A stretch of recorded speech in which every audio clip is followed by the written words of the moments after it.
Hello నమస్తే. నేను ఎల్లి శ్రీనివాస్. ఈరోజు సాక్షి పేపర్‌లో వార్తలను చూద్దాం. డ్రైవర్ అన్నలకు సేవ అనే కార్యక్రమం పేరుతోని నిన్న చంద్రబాబు నాయుడు గారు, పవన్ కళ్యాణ్ గారు, నారా లోకేష్ గారు ఈ ముగ్గురు ఫోటోలతోని దాదాపు అన్ని పేపర్‌లలో ఒక పేజీ యాడ్ ఇచ్చారు ప్రజల సొమ్ముతోని. 2,90,000 మంది డ్రైవర్లకు సేవ చేస్తాండట. ఇది డ్రైవర్ అన్నలకు సేవ లెక్క లేదు. పబ్లిసిటీ కోసం సేవ చేసినట్టు ఉంది. తెలుగుదేశం పార్టీ ఎన్నికల సమయంలో ఇచ్చిన హామీ ఏంటి? మీరు ఈరోజు చెప్తున్న సేవేంటి? తెలుగుదేశం పార్టీ ఎన్నికల సమయంలో ఇచ్చిన సేవ, వాళ్ళు చెప్పిన హామీ బ్యాడ్జ్ కలిగిన ప్రతి ఆటో డ్రైవర్‌కి, టాక్సీ డ్రైవర్లకు, హెవీ లైసెన్స్ కలిగిన ప్రతి లారీ, టిప్పర్ డ్రైవర్‌కి ఏటా 15,000 ఆర్థిక సాయం అని చెప్పారు.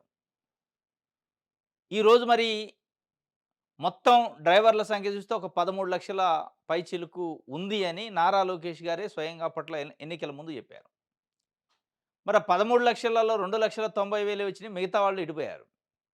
ఆ మిగిలిన మీరు చెప్పిన 13,00,000లో ఈరోజు ఇవ్వంగా పోను మిగిలిన డ్రైవర్లకి సేవ ఉంటదా? లేదా? లేకపోతే ఎందుకు లేదు? అసలు వాళ్ళకి సేవ చేసేదేందో గాని మీ పబ్లిసిటీ ఎక్కువైంది. మీ యాడ్‌లు ఎక్కువైనాయి. అక్కడ రవాణా శాఖ మంత్రి లేడు. పవన్ కళ్యాణ్ గారు డిప్యూటీ సీఎం, ముఖ్యమంత్రి చంద్రబాబు నాయుడు గారు ఇద్దరు ఉండొచ్చు. నారా లోకేష్ గారు ఏంది హోదా? రవాణా శాఖ మంత్రా? కాదుగా. లేదు క్యాబినెట్ మంత్రి అనుకుందాం. మరి మిగతా క్యాబినెట్ మంత్రులు లేకుండా ఆయన ఫోటో ఎందుకేశారు యాడ్‌లో? అంటే ఎవరి కోసం ఈ సేవ? ఎవరికి సేవ? ఎవరికి పబ్లిసిటీ? అంటే ఆటో డ్రైవర్లకు ఇచ్చే సేవ ఏమో గాని మీ పబ్లిసిటీ ఎక్కువైంది. వాహన మిత్ర అని వైఎస్ జగన్మోహన్ రెడ్డి గారు ప్రభుత్వం ఉన్నప్పుడు పెట్టారు. ఆ వాహన మిత్రలో దాదాపు ఆటోలు, టిప్పర్లు, లారీలు అందరికి సంబంధించిన బ్యాడ్జ్ లైసెన్స్ ఉన్న డ్రైవర్లకి వాహన మిత్ర పేరుతోనే ఆర్థిక సాయం చేసేది. ఇప్పుడు కేవలం ఆటో డ్రైవర్లకు పెట్టి మొత్తం కుదించి ఇక మేము సేవ చేస్తున్నాం అంటున్నారు. ఇది సేవ కాదు, దగా చేస్తున్నట్టు, ఇది సేవ కాదు, బురిడి కొట్టించినట్టు, ఇది సేవ కాదు, మోసం చేసినట్టు అని చెప్పి ఈరోజు డ్రైవర్ అన్నలు మాట్లాడుకుంటున్నారు. మిగిలిన డ్రైవర్లు, మీరు కడుపు నింపినోళ్ళు ఒకవేళ 15,000 ఇచ్చినోళ్ళు సంతోషంగా ఉండొచ్చు కానీ మిగతా డ్రైవర్ల పరిస్థితి ఏంది? ఇచ్చిందేమో ఏదో అంటారు కదా, పావలొంతు ఇయ్యాల్సింది ముప్పావలొంతు ఉంది. దీనికి సమానం చెప్పాలా ప్రభుత్వము, ప్రభుత్వ యంత్రాంగం. స్వయంగా ఈ మేనిఫెస్టోలు, ఇది టీడీపీ మేనిఫెస్టో అట. బ్యాడ్జ్ కలిగిన ప్రతి lorry, tipper, auto, heavy licence కలిగిన డ్రైవర్లకి ఇస్తామని చెప్పారు. ఎటుపోయారు వాళ్ళు? ఎందుకు ఇవ్వట్లే? అసలు ఈ ఆటో డ్రైవర్లకు ఎందుకు ఇస్తన్నారు? ఉచిత బస్ ప్రయాణం పెట్టినందుకు, ఆటో డ్రైవర్లకి ఉపాధి కోల్పోతున్నందుకు ఇచ్చేది. మరి మిగతా వాహన డ్రైవర్లకి వాహన మిత్ర పేరుతోని జగన్మోహన్ రెడ్డి ఇచ్చిన దానికి ఏంటి మరి అనేది. ఈ ఆటో డ్రైవర్‌లో కూడా చాలామంది దాదాపు 3,21,000 మంది అప్లై చేశారు వాస్తవంగా. వాళ్ళని కొంతమందిని ఎగరాం పెట్టారు. ఇంకా కొంతమందినైతే ఆటోల పైన ఫైన్స్ ఉంటాయి కదా, ట్రాఫిక్ వయలేషన్ ఫైన్స్ అవి పే చేస్తేనే ఇస్తానంటున్నారట.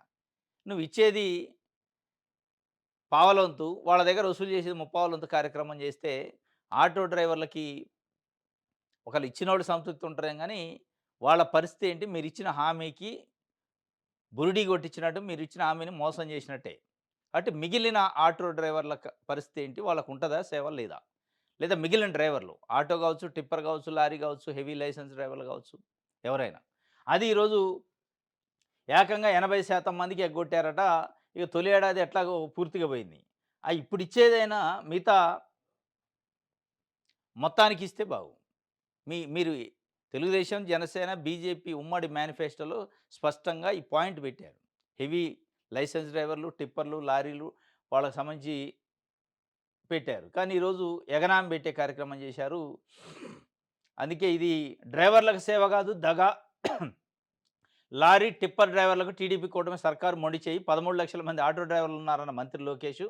కానీ 2,90,000 మందికే నేడు సాయం ఎలా పరిమితం చేస్తారు? మాజీ మంత్రి పేర్ని నాని ఫైర్ అయ్యారు. 13,00,000 మంది అని చెప్పి 2,90,000కి ఎట్లా ఇస్తారు? దీన్నేమంటారు? నిజంగానే వాళ్ళు అన్నట్టు 13,00,000 మందికి ఇస్తే అట 2,250 కోట్లు ఖర్చయిద్ది. కానీ నిన్న ఇచ్చింది 436 కోట్లు మాత్రమే. ఇది ఒక వార్త. హ్మ్. ఆమె ఎవరినైనా గుద్దితే నాకే బొక్క అని మంత్రి లోకేష్ అభ్యంతరకర మాటలు మాట్లాడిండట. నిన్న నారా లోకేష్ గారు విజయవాడలో ఒక ఆటో ఎక్కిండు. మహిళ నడిపే ఆటోలో ఎక్కి, ఆ ఆటో డ్రెస్ ఏసుకొని పైన ఒకటి ఆటో డ్రైవర్‌ల షర్ట్ ఏసుకొని కొంచెం అంత ఫోటోలు, వీడియోలు తీసిండు. ఆ ఫోటోలు, వీడియోలు తీసేటప్పుడు ఆ ఫోటోలు, వీడియోలు తీసే కెమెరామాన్స్ ఇటు పోనీయండి, అటు పోనీయండి అంటుంటే, ఇటు అటు ఏమన్నా కన్‌ఫ్యూజ్ చేయమంటే ఎవరికైనా గుద్దితే నాకు బొక్క అయిద్దిరా నాయనా అని చెప్పిండట.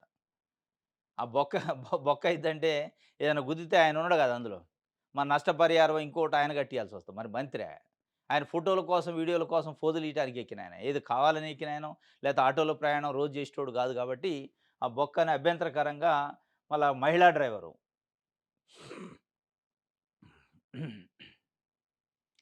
నయా జమీందారులకు లక్షలాది ఎకరాలు కట్టబెడుతున్నారు. ఇదే పని జగన్ చేస్తే తప్పనేవారుగా సీఎం చంద్రబాబు నిలదీసిన రైతు ఉద్యమ నేత వడ్డే శోభనాద్రీశ్వరరావు. కార్పొరేటర్లకు అడ్డగోలుగా భూములు పందారం చేస్తూ కేంద్ర రాష్ట్ర ప్రభుత్వాలు కొత్త జమీందారులు మహారాజాలను సృష్టిస్తున్నాయని రైతు ఉద్యమ నేత వడ్డే శోభనాద్రీశ్వరరావు విమర్శించారు. లక్షలాది ఎకరాల భూములను నయా జమీందారులు కట్టబెడుతున్నారన్నారు. చంద్రబాబు ప్రభుత్వం బయోగ్యాస్ ప్లాంట్కు ఏర్పాటుకు రిలయన్స్ సంస్థకు 5 లక్షల ఎకరాలు కేటాయించేలా ఎంఓయూ కుదిరించుకుందన్నారు. శనివారం విజయవాడ ప్రెస్ క్లబ్లో మీడియాతో మాట్లాడుతూ గతంలో ఎస్టేట్లు, జమీందారీ వ్యవస్థ, సంస్థానాలు రద్దు కావాలని రైతులకు భూమిపై హక్కులు కల్పించడానికి పెద్ద స్థాయిలో ఉద్యమాలు జరిగాయని గుర్తు చేశారు. ఆ తర్వాత కాలంలో ఇప్పుడు ప్రైవేటీకరణ పేరుతోని, పెట్టుబడుల పేరుతోని వాస్తవంగా నయా జమీందారులని క్రియేట్ చేస్తాం. ఆ వ్యవస్థ ఒకటొస్తుంది ఇప్పుడు. జమీందారీ వ్యవస్థ స్పష్టంగా మనకి కళ్ళకు కనపడుతుంది. దీన్నే ముద్దు పేరుతోని పెట్టుబడిదారులు అంటున్నారు గానీ, ఈళ్ళు పెట్టుబడిదారులు కాదు. ఈళ్ళు భవిష్యత్తులో ఈ సొసైటీ పైన ఆధిపత్యం చెలాయిస్తారు. పెట్టుబడి పేరుతోని, వ్యాపారం పేరుతోని, ఉద్యోగాల పేరుతోని వీళ్ళు తెచ్చి, ప్రభుత్వాలు తీసుకొచ్చి ప్రజలపైన రుద్దువాలని, ప్రజల భూములు వాళ్ళకి కట్టబెట్టి, ప్రజలని వాళ్ళకు బానిసలుగా తయారు చేస్తాం. అంటే జమీందారులకి, భూస్వాములకి గతంలో బానిసలయ్యేవాళ్ళు ప్రజలు. జమీందారీ వ్యవస్థ పైన, భూస్వామ్య వ్యవస్థ పైన ఉద్యమాలు జరిగి, ప్రజలకి భూమి పైన హక్కొచ్చింది. మళ్ళా రివర్స్ తీసిపోతుండ్రు ఈరోజు. ఇది అత్యంత ప్రమాదకరం అని చెప్పి వడ్డే శోభనాద్రీశ్వరరావు మాజీ మంత్రి, తెలుగుదేశం పార్టీ నాయకుడు కూడా మాజీ ఉద్యమ నేత, రైతు నేత. ఆయన ఇంకో మాట కూడా ఉంది. ఇదే పని, ఇదే లూలు కంపెనీలకి, ఊర్సా కంపెనీలకి, టీసీఎస్‌లకి, లేతే ఇంకో కంపెనీలకి, జిందాల్ కంపెనీలకి, రిలయన్స్ కంపెనీలకి లక్షల ఎకరాల భూముల్ని ఇదే పనిని ముఖ్యమంత్రిగా జగన్మోహన్ రెడ్డి ఉండి చేస్తే, ఈరోజు మాట్లాడుతున్న కాల్డ్ మేధావులు గాని, కాల్డ్ మెయిన్ స్ట్రీమ్ మీడియా అని చెప్పుకునే ఈనాడు, ఆంధ్రజ్యోతి పత్రికలు ఏం చెప్పాయి? అది పెద్ద నేరం అని చెప్పాయి. అంటే చంద్రబాబు నాయుడు గారు చేస్తే పని ఒప్పు, ఇంకోళ్ళు చేస్తే తప్పు అంటారు కదా అని చెప్పి ఆయన ఇదే పని జగన్ చేస్తే తప్పు అనేవారుగా అంటే తప్పనే అంటారు. చేసే మనిషిని బట్టి ఉంటుంది తప్పు. వాళ్ళ దృష్టిలో చేసే పనిని బట్టి కాదు. రైట్. నువ్వు టీడీపీలోకి రాకపోతే నీ మనవడిని చంపేస్తాం. వైఎస్ఆర్సీపీ మహిళా MPTC Kodumur TDP MLA KDCC bank chairman హెచ్చరిక. 40 కార్‌లో వెళ్లి పోలీసుల సమక్షంలో ఆమె మనవడిని కిడ్నాప్ చేసిన టీడీపీ నేతలు. అంటే దీన్నే రెడ్ బుక్ అంటారు. ఒక ఎంపీటీసీని బెదిరించే కార్యక్రమానికి వాళ్ళ మనవడిని కిడ్నాప్ చేశారు. దేనికి ఎంపీటీసీని బెదిరించాలి అంటే ఒక ఎంపీపీ పోస్ట్ ఉందట. ఆ ఎంపీపీ పోస్ట్ కోసం కర్నూలు రూరల్ మండలం సంబంధించి 23 ఎంపీటీసీలు ఉంటే దాంట్లో 12 ఎంపీటీసీలు వైఎస్ఆర్సీపీ గెలిచింది. 10 తెలుగుదేశం గెలిచింది. అంటే మెజారిటీ వైఎస్ఆర్సీపీ ఉంది. ఎంపీపీ వైఎస్ఆర్సీపీ అతను దింపాలి, తెలుగుదేశం పార్టీ ఎక్కాలి. ఇప్పుడు కొంపలు మునిగింది. ఇప్పుడు ఆ ఎంపీపీ స్థానం ఎకాఎకిన తెలుగుదేశం పార్టీ నాయకుడు ఎంపీపీ సీట్‌లో కూర్చుంటే ఒరిగేదేముంది? ఆ మండలానికి అయ్యేదేముంది? పోయేదేముంది? దానికోసం స్వయంగా ఎంపీటీసీ మనవడిని కిడ్నాప్ చేశారట 40 కార్‌లలో వచ్చి. పోలీసుల సమక్షంలో. 40 కార్‌లలో ఇంటికొచ్చి సినిమా పక్కీలో వాళ్ళ మనవడిని కిడ్నాప్ చేసి, "నువ్వు మా పార్టీలోకి వస్తానంటే" ఏం లేదు తెలుగుదేశం పార్టీలోకి. లేదంటే చంపేస్తాం డైరెక్ట్. ఈ దీని గురించే నారా లోకేష్ గారు పదే పదే చెప్తుండు. రెడ్ బుక్ నా మనసులో ఎప్పుడుంటది, అది అమలైతూనే ఉంటది. దాని పని అది చేస్తూనే ఉంటది. అంటే ఇగో ఇట్లాంటి పనులే. ఈ పనుల కోసం కూటమిని ప్రజలు బ్రహ్మరథం బట్టి గెలిపిస్తే ఇగో ఈ పనులా మీరు చేసేది? అరే ఎంపీటీసీ కోసం మనవడిని కిడ్నాప్ చేయటం ఏంది? ఆ కిడ్నాప్ చేసి చంపేస్తామని బెదిరియటం ఏంది? చట్టం ఎక్కడుంది? పోలీసులు ఎటుపోయినియి? పోలీస్ వ్యవస్థ ఎటుపోయింది? అంటే ఈటన్నిటికంటే ఎబోదా ఏముందంటే, ఎబోదాల రెడ్ బుక్ అన్నట్టు. ఇది సాక్షికి సంబంధించి. హ్మ్.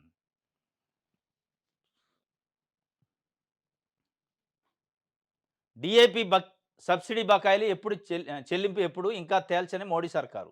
ఎరువుల కంపెనీల గుర్రు రబీ సరఫరాపై ప్రభావం. ఇక మొన్నటిదాకా యూరియా ఖాతా ఉండే. ఇప్పుడు మళ్ళా డీఏపీ వస్తుంది. డీఏపీ సబ్సిడీ పైన ఇంక తేల్చలేదట మోడీ సర్కారు. మనోళ్ళు ఇప్పుడు అడగరు.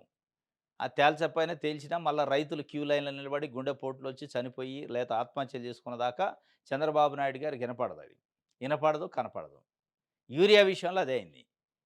రైతులు స్పృహ తప్పి పడిపోవటం, గుండెపోటు రావటం, కింద పడిపోవటం, రోజుల తరబడి క్యూ లైన్‌లో ఉంటుంటే అప్పుడు మేలుకొని ఒక 2 నెలల తర్వాత యూరియా బస్తా వాడకుండా ఉన్నోళ్ళకి 800 ఇస్తా అన్నాడు. ఆ 800 ఎటుపోయిందో, ఆ మాట ఎటుపోయిందో, దాని కథ ఏందో గాని అదెళ్ళిపోయింది.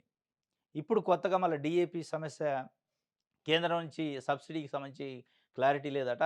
ఇంకోటి ఆటో డ్రైవర్ల కోసం సంక్షేమ బోర్డు, ఉబరు, ర్యాపిడో, ఓలా తరహాలో యాప్ తీసుకొస్తారట. ఆటో డ్రైవర్ సేవలు సీఎం చంద్రబాబు. 436,00,00,000 ఖాతాల్లో జమ. ఆటో డ్రైవర్ల కోసం ఒక సంక్షేమ బోర్డును తెస్తారట. మరిది యాదలాపంగొచ్చిందా? నిజంగానే ఒక ప్లాన్ ప్రకారం చెప్పారే గానీ చంద్రబాబు నాయుడు గారు నిజంగా పెట్టాల్సిన బోర్డే అది. ఆ బోర్డు పెట్టి వాళ్ళకొక నామినల్ ఫీజు ఒక 5 సంవత్సరాలకు ఒక రూ. 100, 200 ఫీజు పే చేయించి వాళ్ళతోనే, ఆ ఫీజుతోనే ఆటో డ్రైవర్లు ఏదైనా యాక్సిడెంట్‌లో చనిపోయినా, యాక్సిడెంట్‌లో అంగవైకల్యం వచ్చినా, శాశ్వతమైన వికలాంగుడుగా మారినా, వాళ్ళకి ఒక ఇన్స్యూరెన్స్ తరహాలో డబ్బులిచ్చేటట్టు చేయాలి. అది మీరు బోర్డ్ పెడితే లాభం తప్ప, మీరు బోర్డ్ పెట్టి వాళ్ళ దగ్గర వసూలు చేసి మళ్ళా ఈ శ్రీనిధి బ్యాంక్ లెక్క చేస్తే అది పెద్ద మోసం. ఇప్పుడు శ్రీనిధి డ్వాక్రా మహిళల కోసం అట్లే పెట్టారు. శ్రీనిధి అని పెట్టారు. జగన్మోహన్ రెడ్డి ఉన్నప్పుడు రూ. 3,00,000 వరకు సున్నా వడ్డీతోనే డ్వాక్రా మహిళలకు రుణాలిచ్చేది. ఇప్పుడు చంద్రబాబు నాయుడు గారు ఏం చేసిండంటే, మన కళ్యాణ్ లక్ష్మి, ఇంకోటేదో విద్యాజ్యోతి అని 2 స్కీములు పెట్టి రూ. 1,00,000 పావలా వడ్డీతోని రుణాలిస్తాం అని చెప్పి ఆ శ్రీనిధి నుంచి ఇస్తాడు. ఆ శ్రీనిధి ఎవరిదంటే ఈ మహిళలు డబ్బులేసుకొని బ్యాంకు లెక్క చేసుకున్నది. ఈ బోర్డ్ కూడా అట్లా చేయమాకండి మీరు. నామినల్ ఫీజు పెట్టి ఇన్స్యూరెన్స్ ఫెసిలిటీ పెట్టండి.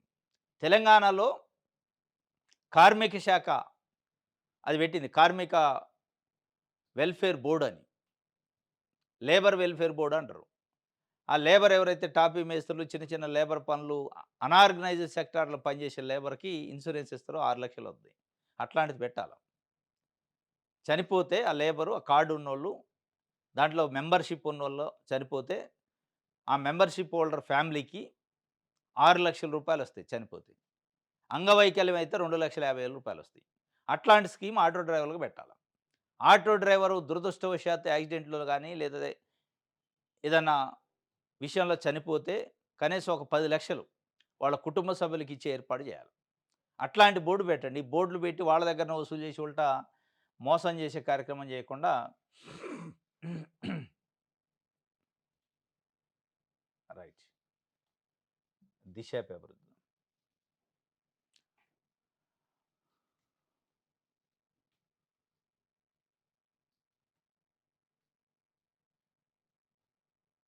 ప్రతి మాట నిలబెట్టుకుంటున్నాం.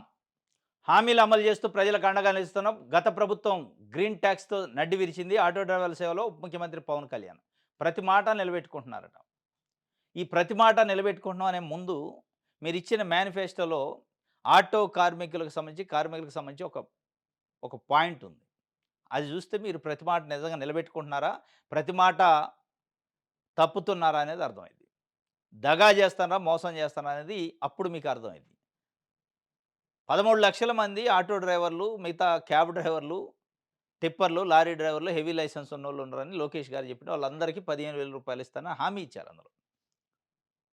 ఇప్పుడు 2,90,000 మందికి ఇచ్చి ప్రతి మాట నిలబెట్టుకుంటున్నాం అంటే మీరు అన్న మాట ఏంది? నిలబెట్టుకునేదేంది? అబద్ధం ఆడేదేంది? మోసం చేసేదేంది? ఆత్మవిమర్శ చేసుకోవాలి కనీసం.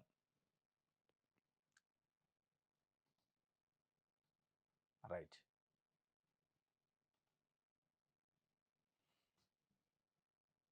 ఆంధ్రజ్యోతి చూద్దాం. సర్కారీ క్యాబ్ యాప్ వస్తదట. అంటే ఊబర్, ఓలా లెక్క. సరే ఇక 'ఆంధ్రజ్యోతి' ఎండీ ఏబిఎన్ వేమూరి రాధాకృష్ణ గారు అప్పుడు ప్రతి సండే కొత్త పలుకు అని రాస్తారు. ఈ పలుకులు మొత్తం ఆయన ఒక ఎజెండా ప్రకారం రాస్తాడు. ప్రజల పలుకులు కావియి. ప్రజల కోసం పలికే పలుకులైతే మనం అప్రిషియేట్ చేయొచ్చు. ఆయన కొంతమందిని కొన్ని పార్టీలను వెనకేసుకురావడానికి, లేదా కొన్ని పార్టీలను విమర్శించడానికి, కొంతమంది వ్యక్తులను టార్గెట్ చేయడానికి, లేదా కొంతమంది వ్యక్తులను మోయటానికి మాట్లాడదు. దాంట్లో ప్రధానంగా చంద్రబాబు నాయుడు గారు, తెలుగుదేశం పార్టీ లేదా కొన్ని సామాజిక వర్గాలని వెనకేసుకురావడానికి పలుకులు పలుకుతా ఉంటాడు. ఈ పలుకులలో ఎంత దిగజారిన పలుకులంటియి, నటులు కులదైవాలా? ఎవరన్నారు మీరు చేస్తున్నారు. నటుల్ని, రాజకీయ నాయకుల్ని, కొన్ని పార్టీలని కులదైవాల లెక్క పెంచి పోషిస్తున్నారు. మీరు కులదైవాల గురించి, కులాల గురించి మాట్లాడితే సిగ్గుపడిద్ది. మీరు రాసే ప్రతి వార్త ఏ కులాల కోసం రాస్తున్నారు? మీరు రాసే ప్రతి వార్త ఏ ప్రజల కోసం అని రాశారా ఎప్పుడన్నా? ప్రజల కోసం, ప్రజా సమస్యల కోసం వార్తలు రాసుంటే మీరు ఈరోజు నటులు కులదైవాలా అని చెప్పడానికి అర్హత ఉండేది. ఏంటి నటుల కులదైవాలంటే, నందమూరి బాలకృష్ణ గారు హిందూపురం ఎమ్మెల్యే తెలుగుదేశం పార్టీ, చంద్రబాబు నాయుడు గారికి ఇయ్యంకుడు, లోకేష్ గారికి మామ. ఈయనకు వచ్చిన బాధ అంతా అదే. చంద్రబాబు నాయుడు గారికి ఇయ్యంకుడు, లోకేష్ మామ కాబట్టి పూర్తిగా ఖండించడానికి లేకుండా అయింది. ఖండించకపోతే పరువు పోయేటట్టుంది. అందుకే నటులు కులదైవాల అట్లా ఎట్లా అంటాడు బాలకృష్ణ.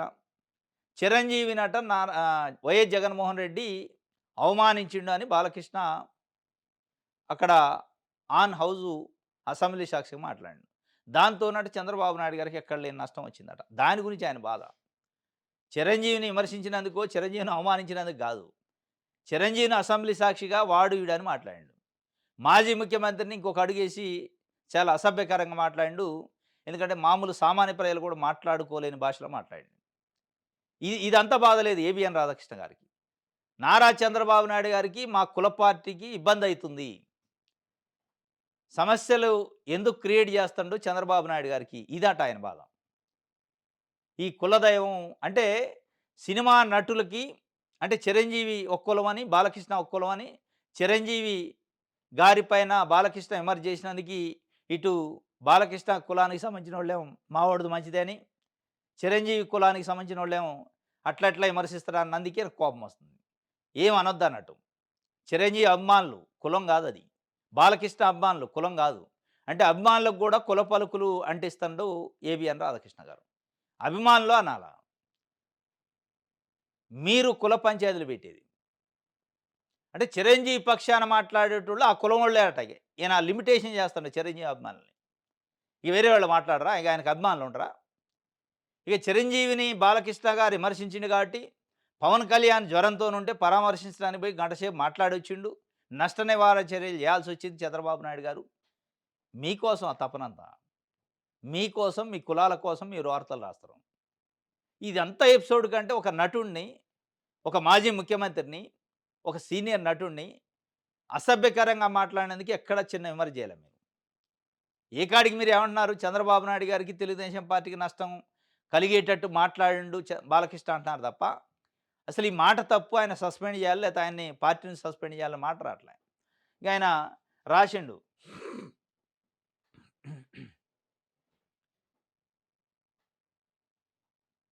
చూద్దాం ఇక్కడ ఎక్కడో రాసిండు. ఆ!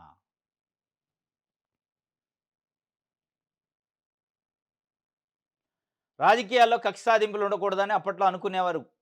ఇప్పుడు కక్ష సాధింపు రాజకీయాలే ప్రథమ ప్రాధాన్యం అవుతున్నాయి. ఈ క్రమంలోనే కులతత్వం పెచ్చరిల్లుతుంది. ఆంధ్రప్రదేశ్ రాష్ట్రాన్ని వాళ్ళ పట్టి పీడిస్తున్న ప్రధాన సమస్య ఈ కులతత్వమే.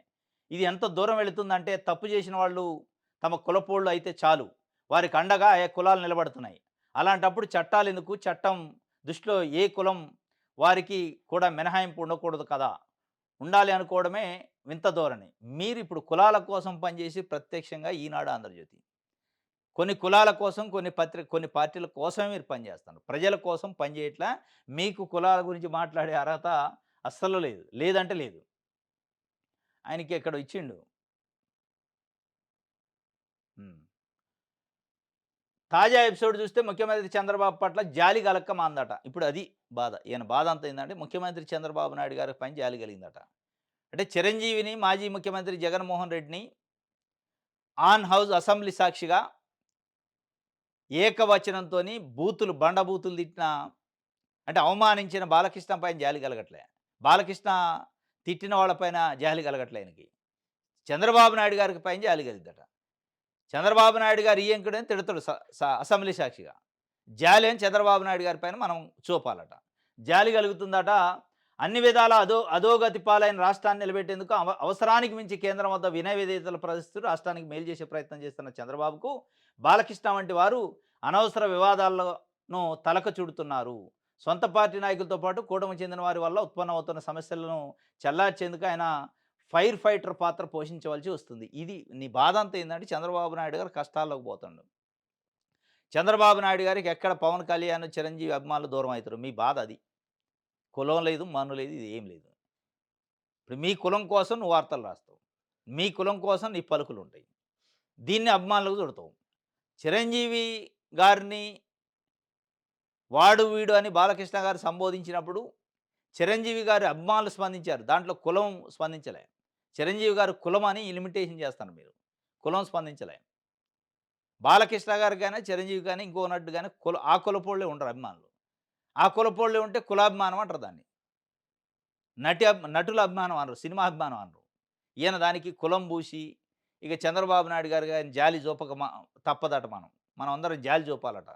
అంటే తిట్టేదేమో ఈయన కూడా తిడతాడు. మనం జాలి జూపాలి ఆయన పైన. నువ్వు జూపి జాలి. ఆ జాలి జూపియటానికి జాలి పలుకులు పలుకుతుండు ఏబిఎన్ రాధాకృష్ణ గారు. నటులు కులదైవాలంటే కాదు. మీకు చంద్రబాబు నాయుడు గారు కులదైవం. లేదా తెలుగుదేశం పార్టీ కుల పార్టీ. మీకు మీ దృష్టిలో. తప్ప మిగతా వాళ్ళకందరికీ కులదైవాలు, నటులు ఇట్లా ఉండరు.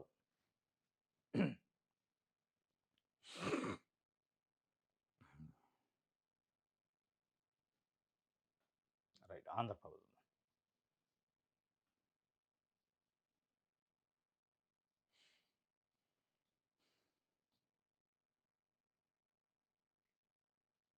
రైట్. పంట రైతుదట, రుణం వ్యాపారికట. మిర్చి రైతులను ఏమార్చి మోసాలు. గిడ్డంగుల్లో నిల్వ చేసిన పంటపై వ్యాపారుల అప్పులు. రైతుల సరుకుతో బ్యాంకుల్లో రుణాలు. ఈ తరహాలో 164 కోట్లు టోకరట. ఒక్క నల్లపాడు జీడీసీసీ బ్యాంకులో 116 కోట్లు వ్యాపారులకు బ్యాంకు అధికారుల సహకారం. లబోదిబోమంటున్న మిర్చి రైతులు. కేంద్ర మంత్రి పెమ్మసాని వద్ద పంచాయతీ. నెలలు గడుస్తున్న పరిష్కారం కాని సమస్య. అధికారులు బ్యాంకర్ల చుట్టూ రైతులు ప్రదక్షిణలు. పంట ఏమో రైతుది. ఆ పంట దాచేదేమో వ్యాపారుల గిడ్డంగుల్లో. అంటే కోల్డ్ స్టోరేజీలలో మిర్చి దాస్తారు. అంటే మిర్చి చెడిపోకుండా కోల్డ్ స్టోరేజ్‌లో దాచుకుంటే రైతులు, ఆ రైతుల పంట పైన వ్యాపారులు పోయి అప్పు తెచ్చుకుంటారట. అంటే సొమ్మొకడిది, సోకొకడిది. పంట రైతుది, రుణం వ్యాపారిది. ఇది బయటపడదు. 116 కోట్లు, ఒకటి కాదు, 2 కాదు. 116 కోట్ల రూపాయలు బ్యాంకులు మధ్య దళాలకి, వ్యాపారులకు లోన్ ఇచ్చినాయట. ఇదే బ్యాంకులు, ఇదే మేనేజర్లు ఒక రైతు పోయి రుణం కావాలంటే 100 రకాల కారణాలు చెప్తారు. నోడు సర్టిఫైడ్‌ది, అక్కడిది, ఇదిది, అదిది, ఆ కాగితం, ఈ కాగితం అని తిప్పి తిప్పి కాళ్ళు అరిగేలాగా తిప్పుతారు. మరి 116 కోట్ల రూపాయలు ఒక బ్యాంకు నుంచి ఒక వ్యాపారికి డబ్బులు పోయినాయంటే, ఏమి చూపించి ఆయనకి ఎన్ని వందల ఎకరాల భూమి ఉంటే, ఎంత మిర్చి పండితే 116 కోట్ల రూపాయలు లోన్ ఇచ్చినవు నువ్వు? ఏమి వెరిఫికేషన్ చేశారు? ఏం ఫీల్డ్ విజిట్ చేశారు? అంటే ఏం లేదు. లంచం తీసుకోవటం, లోన్ ఇయ్యటం. అంటే అసలు పంట పండించి, ఆరుగాలం పంట పండించే రైతుకు రుణం ఇయ్యాలంటే నానా రకాల తిప్పలు పెడతారు. ఈ మధ్య దళారులు తీసుకున్న రుణానికి కమిషన్లు ఇస్తారు కాబట్టి 116 కోట్లు ఇచ్చారట. బయటపడది. ఇంతవరకు అది తెగలేదట పంచాయతీ. కేంద్ర మంత్రి సమక్షంలో మళ్ళా. మరి ఎప్పుడు తేలిద్దో ఈ పంచాయతీ. ఇట్లాంటి పంచాయతీలు తేలవు. కదంబరి జత్వాని అక్కడ ముంబైలో ఉంటే స్పెషల్ ఫ్లైట్ ఇచ్చి పంపించారు. తొందర బట్టరండి అని చెప్పి. జగన్మోహన్ రెడ్డి ప్రభుత్వం ఉన్నప్పుడు ఆమె పైన వేధింపులు అయినాయట. పాపం ఆమె ఎక్కడో ముంబైలో ఉంటే ఆమె కంప్లెయింట్ చేయకపోయినా ఆమెను స్పెషల్ ఫ్లైట్ ఇచ్చి కొంతమంది ఐపీఎస్ ఆఫీసర్‌ని ఇచ్చి పంపించి తీసుకొచ్చి కంప్లెయింట్ చేశారు. వీళ్ళు పాపం మనుషులు కాదా? రైతులు కాదా? 116 కోట్ల రూపాయలు. దీనికి ఎంక్వైరీ చేయరు. దీనికి ఎక్కడేసిన గొంగడి అక్కడే ఉంటది. ఇది గుంటూరు నల్లపాడు జీడీసీసీ బ్యాంక్‌లో జరిగిందట. రైట్. ఇది ఈరోజు న్యూస్ అనాలిసిస్. రేపు తాజా వార్తలతో తిరిగి కలుసుకుందాం. Thank you.